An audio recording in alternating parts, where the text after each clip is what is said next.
Bonjour à tous et bienvenue dans Point de Vue, le podcast de la liberté sur l'actu de Fribourg-Gotteron. Le week-end approche et il est temps de se préparer pour les prochains matchs des Dragons. Nos spécialistes vous mettent en condition. C'est parti. Bonjour à toutes et à tous, bienvenue pour ce deuxième podcast de l'année 2021, le 16e de la saison, et oui déjà. Je suis Pierre Chouvet et pour débriefer l'actualité de Fribourg-Gotteron, j'accueille cette semaine Patricia Morand. Salut Pam. Salut Pierre, bonjour à tous. Et Pierre Salinas. Hello Pedro. Hello, bonjour à tous. Au sommaire de notre émission hebdomadaire, comme d'habitude 3 thèmes. On s'arrêtera un instant sur la force de caractère des Dragons, auteur d'un nouveau retournement de situation. C'était mardi contre Davos. Après quoi, on essaiera de tirer un bilan intermédiaire à l'heure de la mi-saison. Pour finir, on s'éloignera quelque peu de la première équipe pour évoquer le retour à venir de Sandy Jeannin, qui deviendra chef de la formation fribourgeoise à compter de la saison prochaine. Bon, Pam, Pedro, avec le générique, l'intro et le sommaire, on doit arriver gentiment aux 2 minutes d'enregistrement, un laps de temps durant lequel Gotteron avait encaissé 3 buts mardi. Début de match catastrophique, 4-0 après 10 minutes, victoire 7-6, soirée portes ouvertes, des errances mais du caractère, du Gotteron tout craché, Pedro. Effectivement, alors cette saison, on peut le dire, le Dragon a montré du caractère. Après, d'où ça vient ? On peut aussi se poser la question, pardon. Je pense qu'il y a quand même des joueurs aussi de caractère, justement. Il y a un Chris Di Domenico, pour ne citer que lui. Je pense qu'on est un peu tous témoins, même à l'entraînement. Le langage du corps de Chris Di Domenico est assez spécial. Il est très vite frustré, ou bien au contraire, il met beaucoup de vie ou de vitalité à ses entraînements. Donc je pense qu'il y a quand même une relation de cause à effet entre l'expérience de Di Domenico et puis peut-être l'équipe, ce qu'il en résulte en tout cas. Contre Davos, c'était assez impressionnant de le voir à l'œuvre. Oui, il était partout. Ouais. Hein. Il était en défense, il allait gratter des pucks, il était devant, à droite, à gauche, au milieu. Il a vraiment mis un peu le feu dans les rangs des Vosiens et puis servi de piqûre à tous les Dragons. Ouais, sur le but de Desharnais, c'est lui qui va gratter le puck devant, il le remet à Desharnais. Après, la réaction aussi qu'il a, et on voit que dans ses yeux, qui transmet à toute l'équipe, on va aller égaliser. Donc, Ouais, on dit souvent, c'est un peu banal, mais on dit souvent des compétiteurs qui n'aiment pas la défaite, mais je pense que lui, c'est assez vrai quand même. Et puis il a fait souffler un vent nouveau dans les vestiaires, hein, d'après ce qu'on entend. C'est un gars qui est complètement atypique par rapport à ce qu'on avait l'habitude. Il challenge un petit peu ses coéquipiers, il les embête vraiment beaucoup, il les pique au vif, il les fait bouger. J'ai eu l'occasion d'observer une fois un échauffement d'avant-match. C'est lui qui vraiment est un petit peu l'étincelle qui met le feu aux poudres. On parle beaucoup de Di Domenico à juste titre. Après, c'est aussi quand même un phénomène un peu collectif. Si on regarde depuis le début de la saison, il y a eu plusieurs matchs où Gotteron était mené au score et revenu. Si on fait juste un peu un récapitulatif, donc il y a eu ce match face à Davos, c'était l'exemple évidemment le plus impressionnant.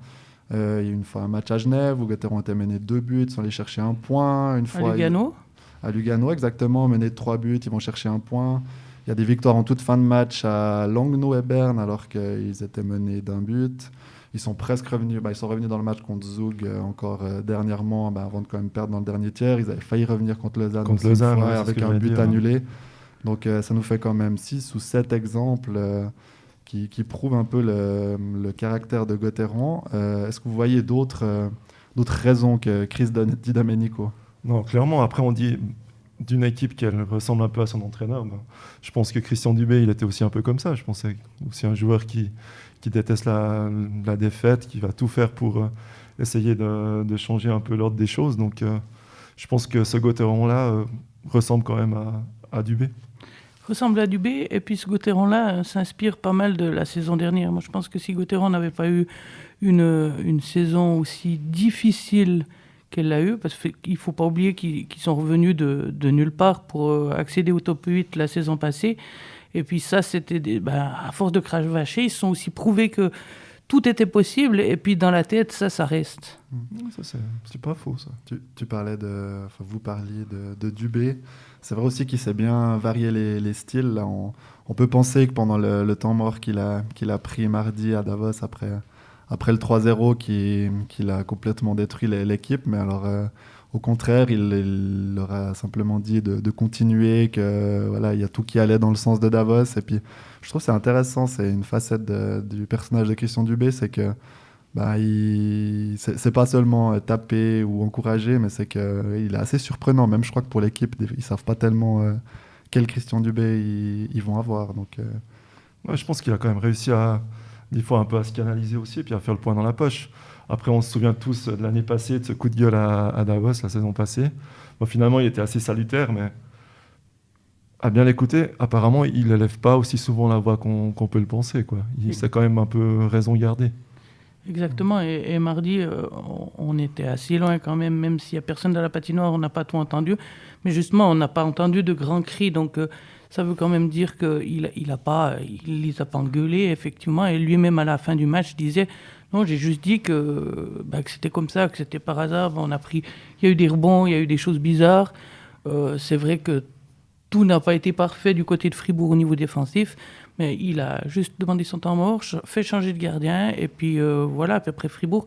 En fait, même à 3-0, là c'est à 3-0, depuis la tribune, on n'avait pas vraiment l'impression que Gauthieron allait couler, quoi. Est-ce que le style de jeu prôné par Christian Dubé est peut-être aussi à la base de ces retournements de situation? Gauthieron prend des risques. J'ai encore eu en tête une situation au match de mardi où Gauthieron est à 4 contre 5, il y a un contre et Camerzin va dans le contre. Ils sont 3 à aller faire un 3 contre 2 alors qu'ils sont à 4.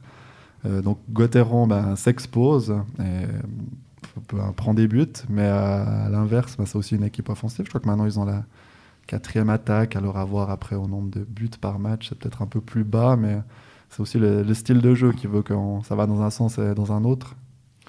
Ouais, et puis on le savait, à l'été quand même, les principaux transferts, c'était Aaron et puis Di Domenico.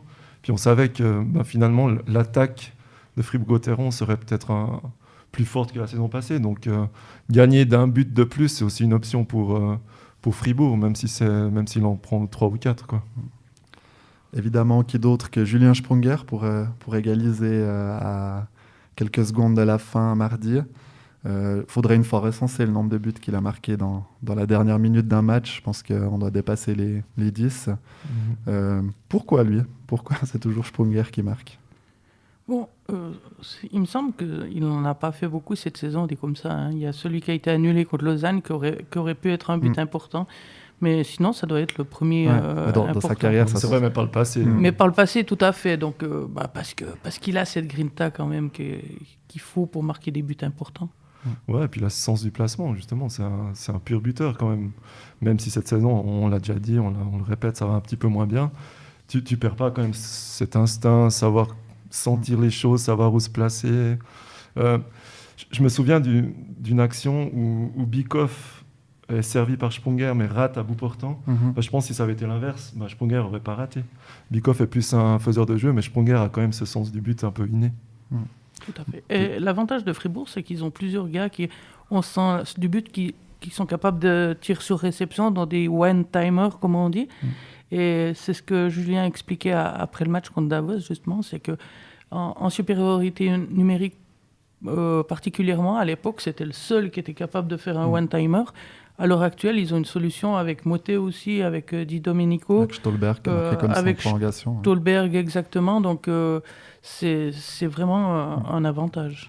Ouais. Après, il faut aussi dire que si c'est Sprunger qui marque souvent, c'est aussi qu'il est souvent sur la glace en fin de match. En fin de match, quand Gauthieron est mené. Donc, il y a sûrement aussi une relation de cause à effet.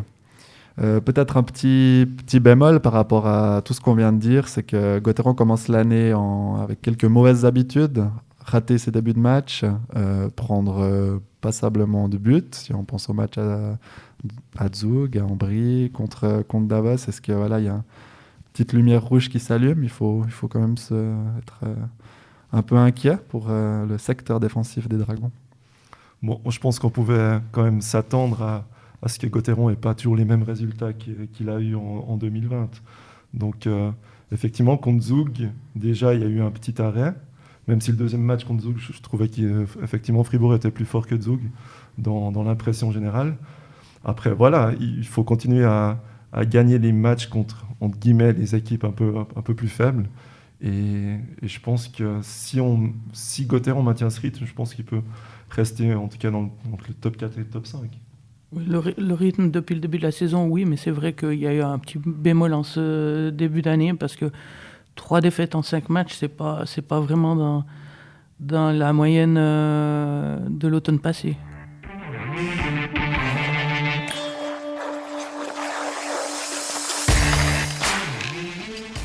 Vendredi soir, après le match contre Rapperswil, à 22h et des poussières, Gauthieron aura joué exactement la moitié de sa saison, à condition qu'elle aille au bout.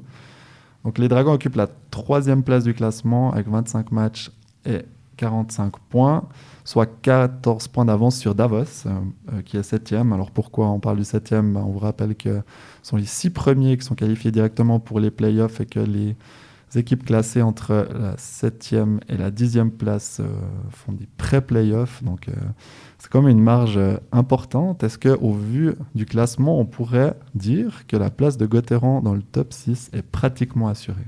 Au vu du classement, on pourrait le dire. Après, je pense qu'il y a quand même encore beaucoup de matchs. On l'a dit juste avant, il ne faudrait pas perdre quand même, baisser de rythme, en tout cas beaucoup baisser de rythme.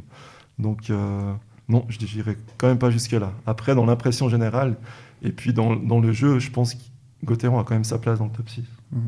Quelle équipe pourrait revenir sur Fribourg, à ton avis, Patricia ? Quelle équipe Gauthieron doit se méfier ? Davos peut-être ? Ouais, je suis d'accord, Davos aussi. Il y a Bienne aussi ? Bien. Ouais, mais Bienne, c'est qu'on ne vient pas trop à Fribourg, donc au pire, s'ils arrivent à égalité, Fribourg a l'avantage. Non, c'est le contraire. C'est Fribourg qui ne convient pas trop à Ouais, Bienne. pardon. Non, mais Bienne a quand même la qualité sur le papier, quoi. En plus, ça patine pas mal. Les arrivées, surtout celle de Lindgren, je pense que ça peut un peu booster les étrangers de Bienne. Donc, ouais, clairement, Bienne pourrait peut-être. Et puis Berne, on ne sait jamais. Ouais, j'allais dire Berne, qui a Berne, quand même 6 matchs de moins. Ouais, 6 Admettons matchs, qu'ils font c'est une grosse série, 5 victoires de suite, ils reviennent à 7, 8 On ne sait jamais, mais on l'a déjà dit aussi, le contingent de Berne, il n'est pas aussi étoffé que les saisons passées quand même. Oui, tout à fait. Et puis, moi, je pense que quand on parle de pré-playoff ou autre chose, il faut qu'on commence à penser que le calcul risque bien de se faire au point par match, parce que je vois mal Berne arriver dans les temps à ses 52 matchs. Ou même Lausanne. Même Lausanne, la limite c'est de 39, donc ils vont probablement établir un classement final au point par match. Et de ce côté-là, Gauthieron est bien placé, mais il ne doit surtout pas baisser son rythme. Quoi. C'est d'autant plus vrai depuis qu'on sait que le variant britannique du coronavirus s'invite aussi dans le hockey sur glace, à Lausanne notamment. Mais bon, on va éviter de parler de la pandémie et se concentrer sur ce qu'on maîtrise. Donc, vous l'avez compris, ce deuxième thème est dédié au bilan de demi-saison de Gauthieron. Qu'est-ce qui vous plaît et qu'est-ce qui vous déplaît dans cette équipe ? Ce qui me plaît, c'est le caractère. Vraiment. Et puis, qu'est-ce qui déplaît, c'est peut-être... on parlait de top et de flop. Pour moi, c'est l'absence de Fourer. C'est quand même... alors, il est blessé et tout ça. On va revenir au flop individuel. Mais qu'est-ce qui déplaît, c'est peut-être parfois le fait de tout laisser le travail à Berra. Ouais, c'est vrai qu'il a du boulot plein les bras, mais toi, Pedro, Bon, moi, j'ai encore le souvenir du Fribourg-Gauthieron de Mark French, qui était très stéréotypé. Donc, ce qui me plaît avec celui de Christian Dubé, c'est quand même le mouvement et l'apport, surtout des défenseurs qui n'hésitent pas à jouer les quatrièmes attaquants, à mettre un peu plus de jouer un peu les poils à gratter dans cette zone d'attaque adverse. Donc, je trouve qu'il y a beaucoup plus de mouvement, il y a plus de défenseurs qui prennent leurs responsabilités. Donc, au final, ça peut être que bénéf pour le joueur lui-même. Tu as quelque chose de négatif à ajouter ou alors après, sur le plan individuel, oui. Ouais, alors justement, on va y venir au plan individuel. Je vous ai demandé de choisir un top et un flop pour cette première partie de saison. Pierre Salinas, vu que tu avais la parole, je te la redonne tout de suite. Tu peux nous donner tes mon joueurs. flop, c'est un petit peu méchant, mais ce serait quand même Daniel Brodin. On est d'accord, il joue pas beaucoup, il joue peut-être toutes les 2 semaines, mais je trouve que quand même, à chaque fois, il n'a pas réussi à tirer son épingle du jeu. On peut attendre d'un joueur qui joue moins, justement, qui se décarcasse un peu plus. Et je trouve qu'on ne retrouve pas le Daniel Brodin de la saison passée qui qui faisait presque peur aux adversaires. Je le vois encore débouler des fois quand il va à la recherche d'un puck et qu'il arrive près de la bande. Moi, je suis un défenseur, je me dis, ouh là là, il y a Brodin, je sais qu'il y a Brodin derrière moi, je fais gaffe. Là, j'ai l'impression qu'il fait plus peur du tout. Il fait peur aux journalistes qui essaient de l'interviewer maintenant. je crois même pas. Non, ça va, il est assez sympa. Je crois qu'il prend la chose assez bien, justement. Mais il a perdu cette grinta, et puis comme c'est pas le joueur le plus technique, s'il a pas cette grinta, je trouve qu'il devient très banal. Ouais, mais je pense aussi que c'est important qu'il joue, et puis actuellement, il le fait pas une fois, justement tous les 10 jours ou même pas. Il a été surnuméraire 15 fois, j'ai regardé. En 25 matchs, ça fait quand même beaucoup. Peut-être effectivement, il a besoin d'une continuité, on ne sait pas, mais je trouve que quand tu dois saisir une sorte de perche, il faut vraiment tout faire, et puis j'ai l'impression qu'il est un petit peu... c'est pas lui-même, quoi. Je pense qu'il doit quand même aussi avoir un petit complexe d'infériorité quand tu vois que tu as 4 étrangers sur la glace qui tournent à plein régime. Lui, je pense qu'il sait que techniquement, il est quand même moins bon que les 4, donc ça doit pas être facile à gérer, mais c'est vrai qu'on peut le placer dans les flops, même s'il a eu peu de possibilités de se montrer. Est-ce qu'on enchaîne avec les flops pour après finir sur une bonne note? Patricia, quel est ton flop de ce début de saison? J'ai aussi fait mes devoirs. Ouais, c'est bien, bravo. Moi, je dirais c'est Fourrière. Alors, c'est pas pour le blâmer. Il est blessé. Il a joué 4 matchs et puis il est blessé depuis. Mais... Il était blessé. Je me suis coupé, mais pour avoir vu le dernier entraînement, donc jeudi matin, Fourrière va faire son retour contre Rapperswil vendredi soir. Quel bonheur. Voilà, alors tu peux continuer maintenant. Ouais, mais c'est quand même une déception parce que depuis qu'il est à Fribourg, en fait, il a pas joué une saison complète. La première saison, il a même pas joué la moitié des matchs. Si on compte encore le tour de relégation, il risque de partir de Fribourg, sauf s'il peut jouer cette année, mais sans jamais avoir joué les playoffs avec Fribourg, alors que c'est quand même un gars de playoffs. C'est vraiment une déception de le voir si peu. Alors, c'est un flop, mais c'est pas un flop directement par rapport à ses performances. C'est surtout le regret de ne pas l'avoir, parce qu'il a quand même été engagé pour jouer, même si Christian Dubé savait qu'il était susceptible de se retrouver à l'infirmerie. Mais quand même, c'est une déception. Je crois qu'on est tous d'accord pour dire qu'il ne sera plus là la saison prochaine, que son contrat ne sera pas reconduit, d'autant plus avec l'arrivée de Rafael Diaz. À moins que la saison se poursuive normalement et puis qu'il soit incroyable en play-off. Mais sinon, effectivement. Mais lui, en tout cas, il veut continuer, apparemment. Si ça se passe bien. C'est ce qu'il t'a dit, justement, dernièrement. Mais en fait, on sait très bien qu'il est fort. C'est son absence qui pèse un peu, qui prétérite un peu les performances de Fribourg, sans doute. Parce qu'il avait même réussi à s'en sortir avec un plus-minus positif à Zurich, que Gauthieron a perdu, et puis même +2. Hein. Il est quand même très présent, très solide.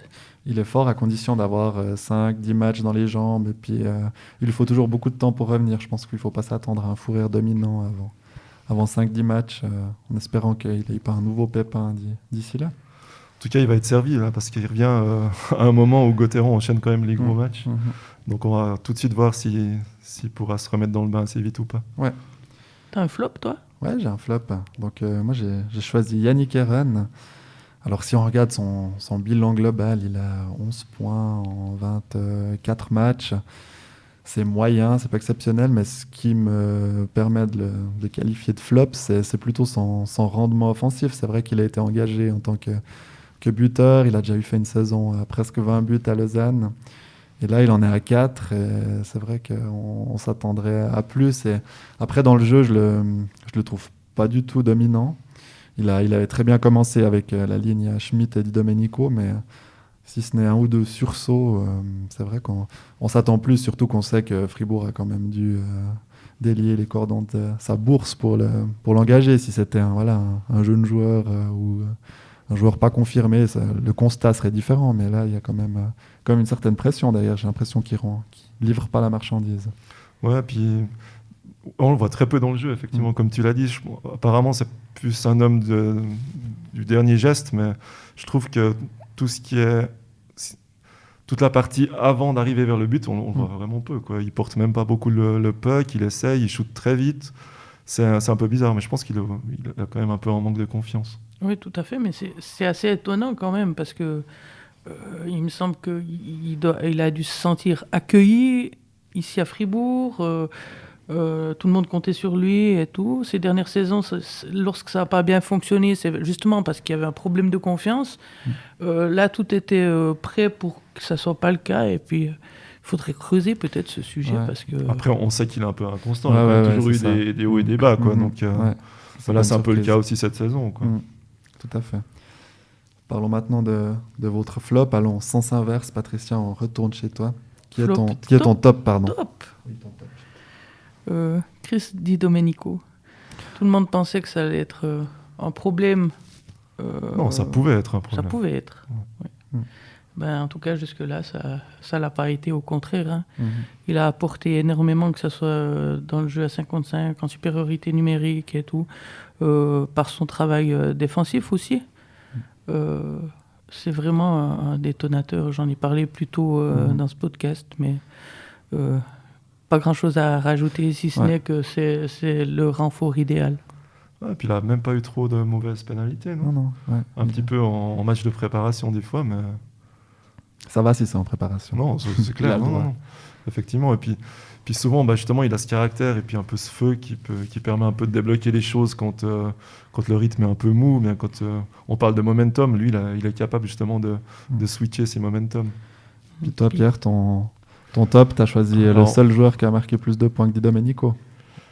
C'était un peu facile, effectivement, mais c'est vrai que Kylian Motet, il étonne pas parce qu'on sait que depuis qu'il est en National League, j'ai regardé un petit peu, il marque quand même toujours entre 10 et 15 buts.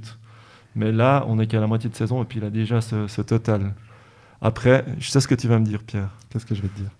Tu vas me dire que Kylian Motet, les dernières saisons, il jouait une demi-saison. C'est la moitié-moitié. Voilà, la moitié de Kylian Motet. Alors peut-être qu'on a vu le meilleur de Motet et puis on verra le moins bon. J'allais pas dire ça. Non, il a peut-être changé la recette. Hein. Ou bien peut-être que justement, Motet, je pense qu'il doit avoir ses jours 30 ans. Si je ne m'abuse, je pense qu'il a bientôt son anniversaire, si ce n'est aujourd'hui. Tu lui as souhaité Pardon ? Tu lui as souhaité ? Non, mais je ne suis même pas sûr de la date exacte. Mais peut-être qu'il arrive quand même à l'âge de maturité, il a peut-être un peu plus constant, et puis il va pouvoir faire encore plus de points que les saisons passées. Il a un but d'égaler son précédent record en saison régulière de buts. Donc, Non, mais il peut arriver facile à 20-25, ce qui serait très très fort pour un joueur de National League. Quoi. Ouais, je le vois mal lâché. Alors peut-être qu'il va un petit peu baisser, ce qui serait normal parce que là il tourne à plein tube, mais je le vois mal quand même nous faire une deuxième partie de saison catastrophique comme il a pu le faire par le passé. J'enchaîne avec mon top pour finir ce tour de table. Moi j'ai choisi Viktor Ståhlberg. Alors l'année passée, c'est vrai qu'on disait qu'il y avait un peu un débat autour de Ståhlberg. Est-ce qu'il avait fait une bonne saison ? Alors certains disaient oui, il est quand même très précieux. D'autres, quand même, son rendement, il est pas suffisant. Je pense qu'en fait, on avait raison d'être un peu négatif l'année passée quand on le voit cette année, parce qu'il arrive à être très précieux en infériorité numérique, dans plein de registres. Puis en même temps, de marquer. Là, il a 11 buts, mais un seul dans la cage vide, sauf erreur. Il marque un peu plus de fois quand il y a des gardiens cette année.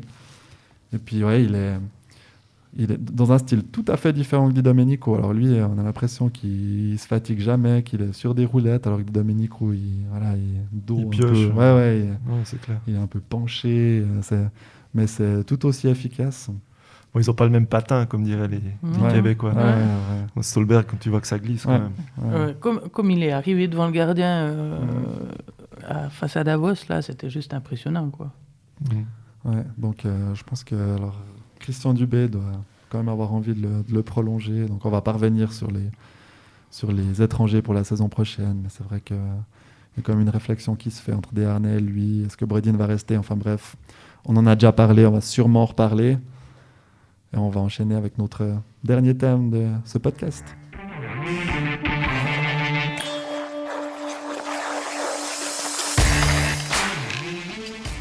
Alors la nouvelle toute fraîche de la semaine, c'est le retour à venir de Sandy Jeannin, l'ancien capitaine de Gauthieron, donc actuellement au CP Fleurier. Il y est comme entraîneur, il s'occupe un petit peu de tout ce qui traite le sportif dans ce club neuchâtelois. Et donc il va remplacer Gert Sennhausen à la tête du mouvement junior dès la saison prochaine. un contrat de 2 ans qui devrait devenir indéterminé après qu'il aura fait ses preuves. Donc, Patricia, Pierre, vous connaissez très bien Sandy Janin pour l'avoir côtoyé entre 2008 et 2015, quand il était joueur à Fribourg-Gotteron.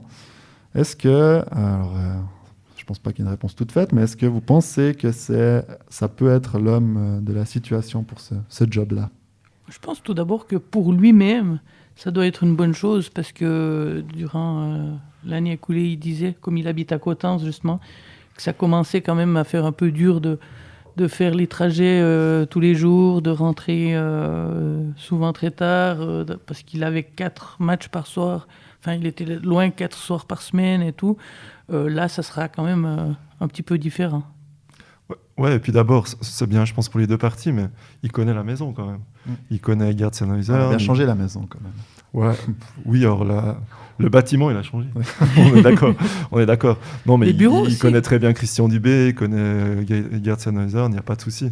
Je pense qu'il est quand même familiarisé avec un peu le hockey fribourgeois, donc sur ce plan-là, c'est très bien.